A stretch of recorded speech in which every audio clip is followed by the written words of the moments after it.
Hello everyone, welcome to this video, and in this video I'm going to show you how you can find your LinkedIn profile link. So when you're trying to search over on LinkedIn and you want to just simply share someone's profile, or you want to share your own profile to someone, then you obviously need a profile link, and here's how you can get it. So all you need to do is open the LinkedIn app, and then in order to actually get your own profile link, all you need to do is go to the top left corner of your screen right here and click on View Profile.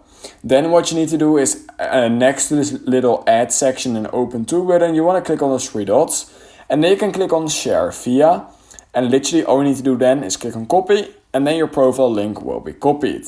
Now for example, I want to share someone else's profile link, for example the one of Google, then all you need to do is go to the account you want to share the profile link of, just like this. You want to click on that actual account. You want to click on the three dots again. I'm going to make sure to click on share via and then click on copy, and it's basically the same as of your own profile. So that's how you can find your LinkedIn profile and how you can share it. So if you learned something from this video, I would highly appreciate it if you could like this video and subscribe to my channel.